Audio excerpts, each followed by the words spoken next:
I think Jacob and I were both madly in love with music, and I know that sounds cliche and everything, but really like to the point where like nothing else mattered, you know, like we would meet up once every summer for a week, and whether I was going to his place or he was coming to mine, we'd drag like a bunch of synthesizers to each other's places and set them up, and like, you know, we were obsessed with how music sounded, and we were obsessed with making music, we were obsessed with how instruments looked, and we would like sit in our bedroom and just talk about like old analog synthesizers and look them up on dial-up internet and kind of just like really nerd out.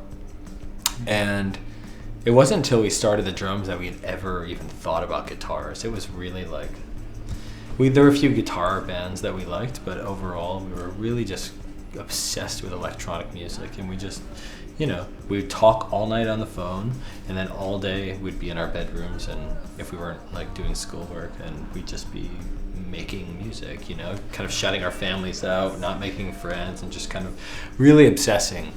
I think that's where we both found the most peace and solace, is like alone in our own little like worlds, you know.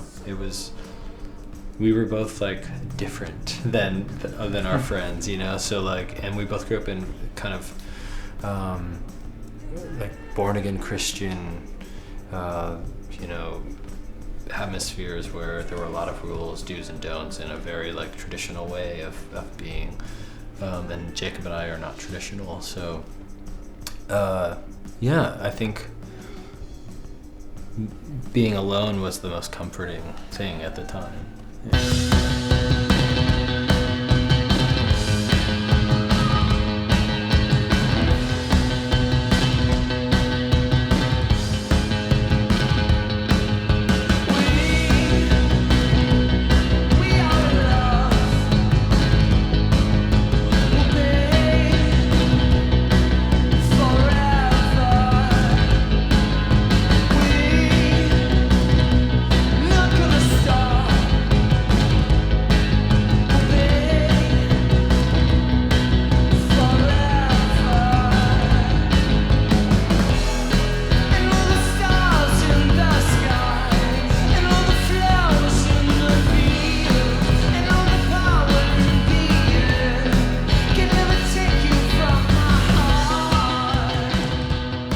Seemed really shy. I guess I was probably pretty shy. We were both homeschooled, so we were not socially, we just didn't have friends. Like, didn't know how to make friends. And, but somehow we ended up hitting it off, sort of, you know. I think what happened was we were all sleeping in a gymnasium one night, and I was playing some music, and it's a really obscure synthesizer band from Southern California that nobody liked or will like, but I loved. And Jacob, living in a totally different part of the country, happened to find this band as well and loved them. We just both happened to be at the same place. So he came over and asked who was playing it, and I thought he was going to tell me to shut it off or make fun of me, and he was like, "This is my favorite band."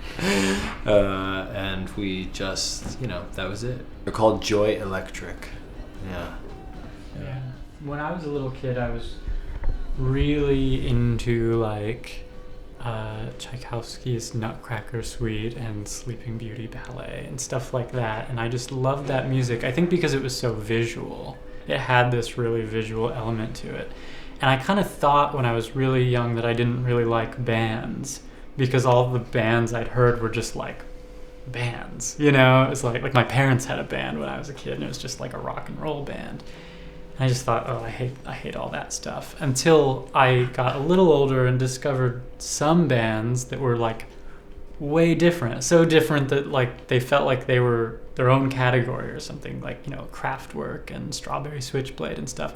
And these bands had this super visual element to them, super something kind of dramatic about them and almost theatrical. And I think that's what got me so excited about music, was right at that point when I was discovering these bands and that band Joy Electric and stuff. And and they were doing like weird, very image-driven music videos and stuff, and thinking like, oh, so you can be a band and not just be a band or something. And that's sort of like translated all the way through to now, 2015, when we're on stage.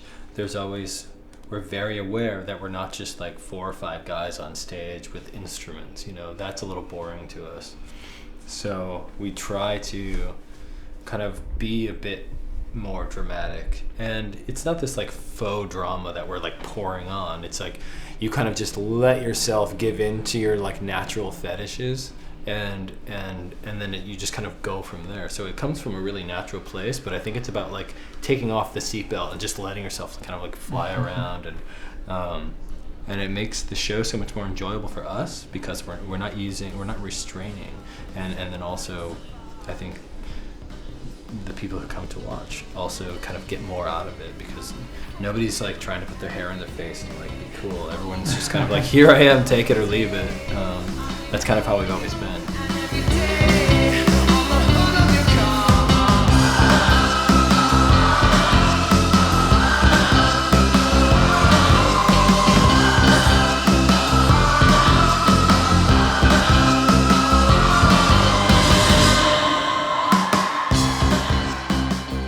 Very early on, because of like what we were saying about the reason we kind of got into music, I think both of us were always wanting to do things. Like I did a concert, I think like in my church basement or something when I was like 11 or 12 with like a synthesizer, and I was wearing these antique roller skates I'd found at like a antique shop or something, like metal that you like tie under your shoes, and you did a show like in your backyard or something where you like smashed a bunch of like old keyboards and things. So we were always kind of that was almost the driving force, for the reason to do it almost was to do something interesting. It's always like so visual.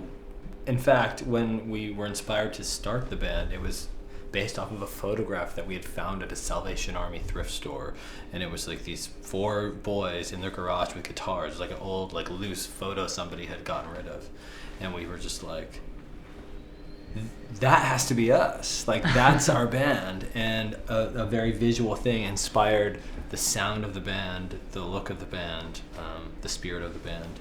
That's almost like the joke of this band is that we spent decades like trying not to be a band, and then it was this idea of like, what if we like tried to act like a band because we're not, so it was kind of like this fun weird challenge for us, like why don't we just use a guitar, and I remember the day we picked up the guitar, because his brother loves guitar, and so we're just like, hey Caleb, can we use a guitar? He's like, sure. And it's just like weird out-of-tune, like beeline guitar, and right then and there we kind of like wrote Best Friend, which is the first song on our first album, and it was that version that made it on the album. That's the one that everyone knows, and we were just like, whoa, maybe we can do this.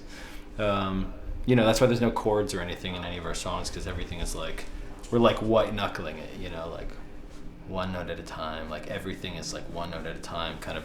It's as if you're playing a monosynth, which can only have one note played at a time, because that's all we've ever known. So we're like, we'll just build these guitar songs like we build synth songs, and that kind of gave us our own like unique sound. There's no like fancy like guitar solos or like really ultra interesting chords. It's kind of like there's the lyric, and there's like a bass line that's played kind of bad, and a few guitar parts, and like that's the song. So it's like, it is what it is, it's a very direct approach to pop music. Yeah. But it was just like this idea that it was us doing it because we're actually the most unlikely. It was like, oh, what if your grandma started a rock and roll band or something, And like, even now, like we're working on our 4th record now, and we'll get together and we'll be working on music. And after a couple of takes, we'll just say like, we are literally the least qualified people in the world to be doing this. Like, what are we even doing?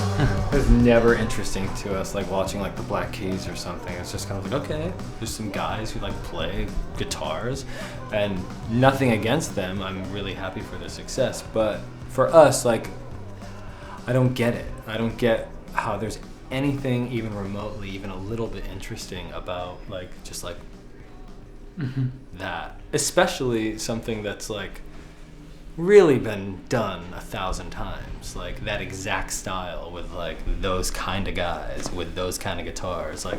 But I think people also love the familiar, you know, so it's kind of nice. And I don't know, we're kind of, I think we have like familiar, like nostalgic aspects about our band, obviously, but I think we're a little too like odd or weird for like a lot of people to really get, you know. But we do try to like. But we're happy about it. To really, you know, we really try to do a good job, though. You know, like we, you know, we don't go up and just say, "Oh, let's just do it." You know, we really kind of push ourselves, and we want to do what we do really well. You know, but we're never on stage thinking like, "Oh, I wish I could shred like whoever shreds stuff." We always kind of know what we want. We're really stubborn people. And we love creating things and coming up with concepts and things, but also like what we're capable of doing is what we have to work with. But we like that because someone once said that having parameters, having restrictions encourages creativity. Having an assignment almost is not like, oh, I have this assignment. It frees you to do something rather than doing everything, which is a really freeing thing to say, I'm going to do this. That means I don't have to even think about like every possibility, that every little rabbit trail you could go down or something. So yeah, I think we appreciate that in ways. Sometimes playing a song live so many times makes you really sick of it, and the opposite, a song you've never played live before from one of the early records, I'll hear it and be like, oh, that song's really nice. It's probably just because I haven't heard it 1,000 times.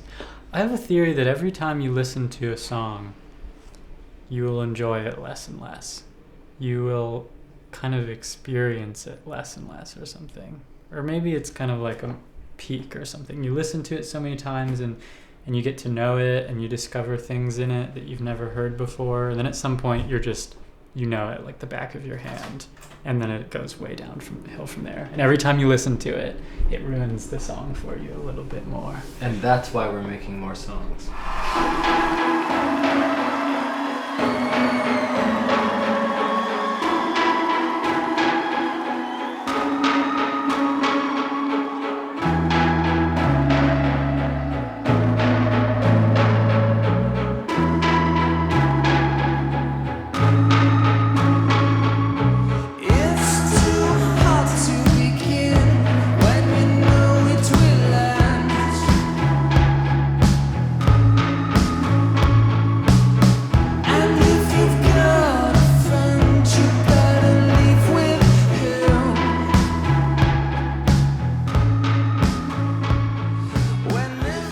We just never think about spaces really when we're recording. I mean, Portamento we made in my kitchen, and the first album we made, where did we make that? Oh, in that apartment in Florida, like in an apartment.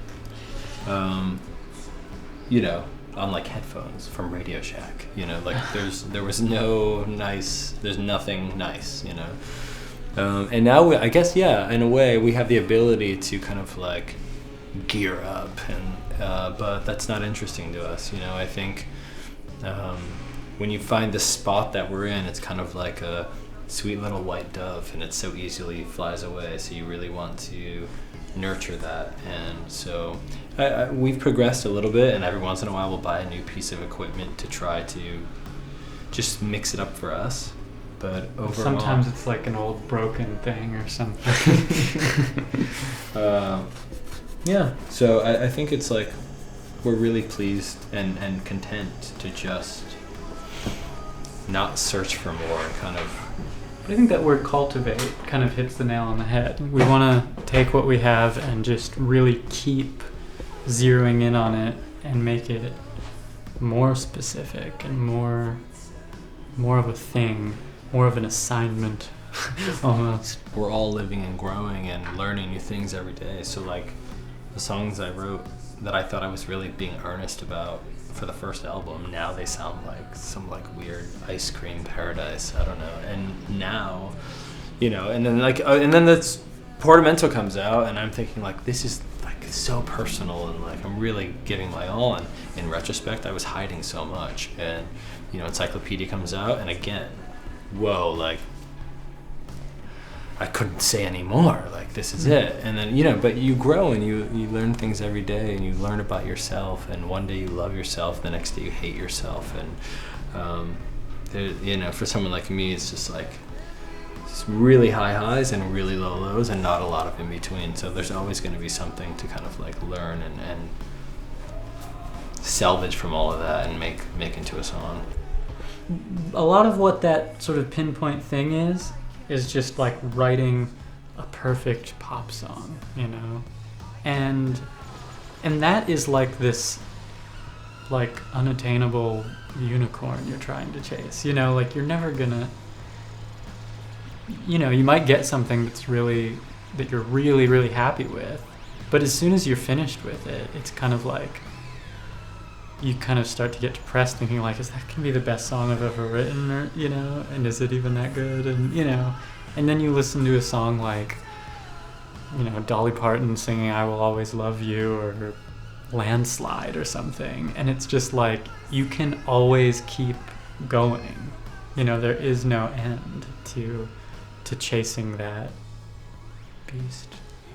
We've loved the same 10 songs our whole lives. It's true. It's true. It's true. I remember hearing those songs when I was like 5 and just being like, oh, I love this song.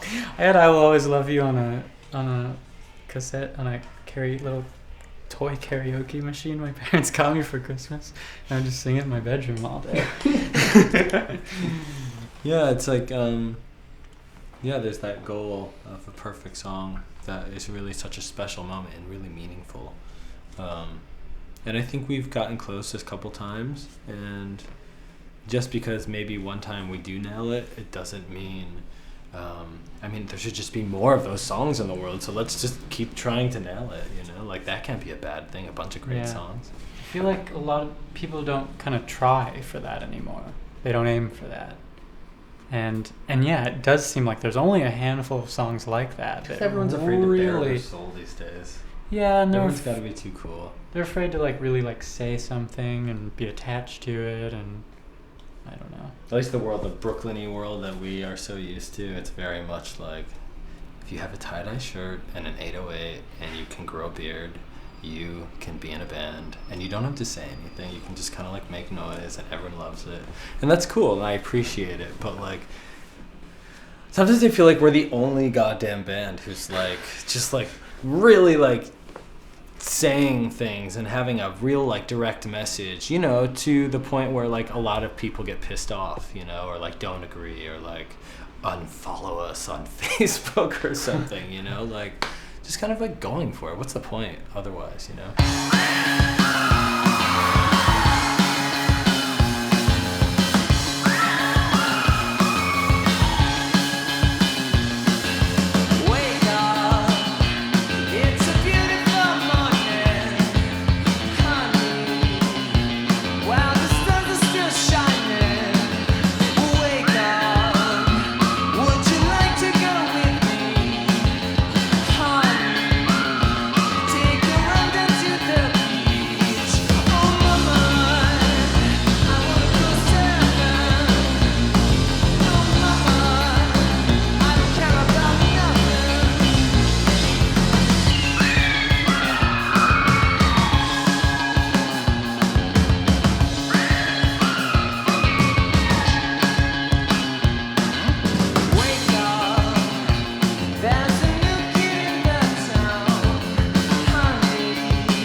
let you go. Down, down, baby, down by the roller coaster, sweet, sweet baby. I'll never let you go. Down, down, baby, down by the roller coaster, sweet, sweet baby. I'll never let you go. Down, down, baby, down by the roller coaster, sweet, sweet baby. I'll never let you go. I will go surfing. Oh, mama, I don't care about nothing. Oh, mama, I wanna go surfing. Oh, mama, I don't care about nothing, nothing, nothing.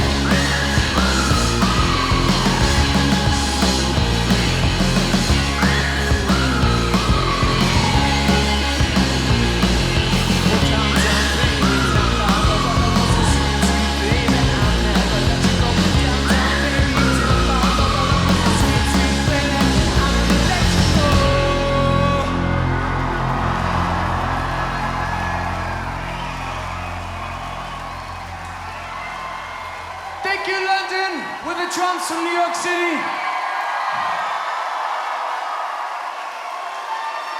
You're always so lovely, and you make us feel so loved. Thank you, thank you, thank you.